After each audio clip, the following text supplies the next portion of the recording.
Now, Washington Mornings on the Mall. 105.9 FM. And AM 630. WMAL.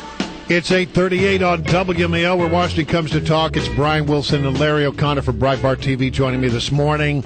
We are very pleased at this hour to be joined by Governor Bob McDonnell, the governor of the Commonwealth of Virginia. Governor, how did you fare with Hurricane Sandy? Hey, good morning, Brian and Larry.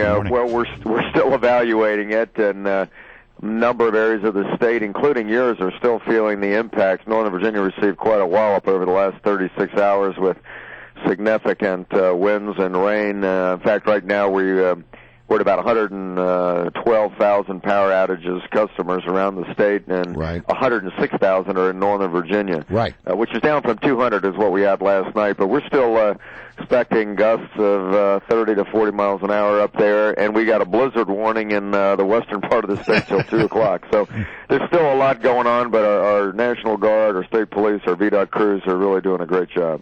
All right. Is it what you expected, and are you getting the support you need from FEMA?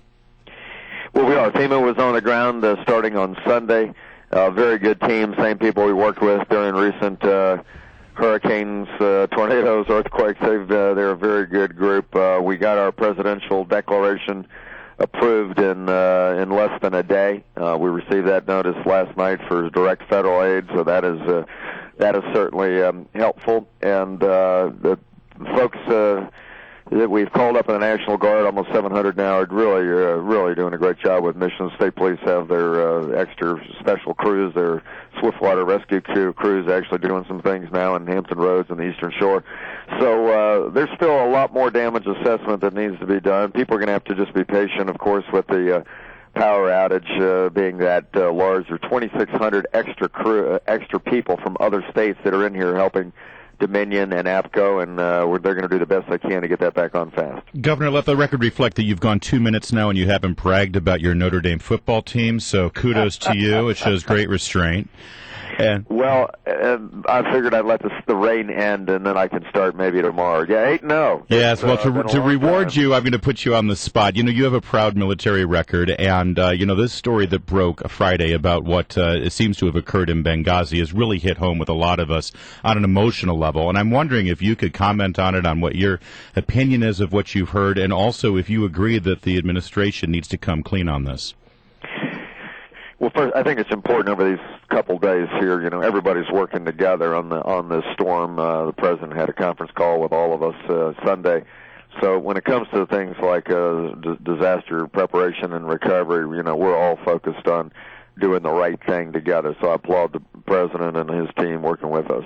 On that, though, of course, we're going to have to focus on the issues these last couple of days of the elections, and I'm very concerned about what we're learning out of Benghazi. The first 30 days I didn't say really anything. I wanted to wait to make sure we had the facts.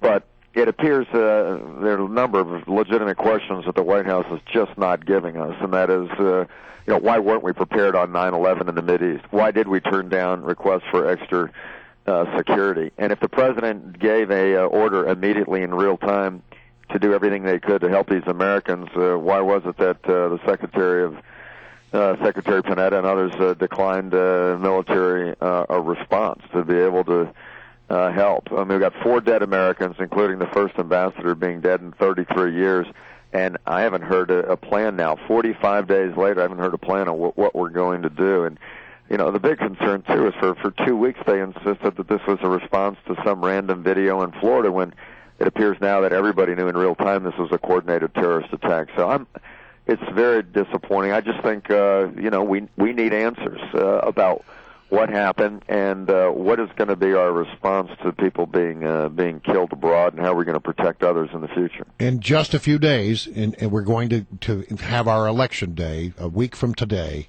And there are many people who are concerned. We hear from our listeners, they're concerned about voter fraud. Now, given what happened with Patrick Moran, son of Jim Moran, and this video in which he was caught telling an undercover reporter how you actually commit voter fraud, are you concerned, or do you believe that there are safeguards in place? Can you protect the integrity of the vote in the most important state, perhaps in the Union, in this election, the Commonwealth of Virginia? Well, I know there's an investigation that's being launched into that incident that you mentioned, and so we'll let the facts be determined by the Attorney General and others who are looking at that. I think we've got good, clean, honest elections. Heck, I've been through a very close one, as you remember, in 2005 with a recount, and between the courts and the boards of elections, I think they did a very good job making sure that the ballot security and that the process was conducted well. Unfortunately, from time to time, we have people that do commit crimes both at the polling place and in voter registration. But overall, with the new law that I signed this year and a few other things that are going on with the State Board of Elections, I think we continue to improve all aspects of the electoral process. And, of course, the constitutional mandate is one man, one vote.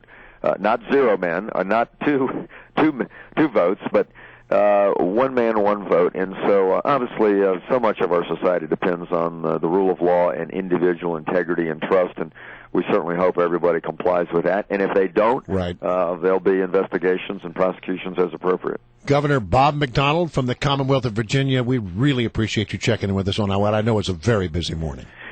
Well, very good. I thank all your listeners in Northern Virginia for staying off the road. Federal government and state government still closed today, and I would just ask people to please be patient and stay off the roads today, and we'll get help there. Help is there, but we'll get the power back on as fast as possible. Look out for that USC game, Governor. All right, thanks, Governor.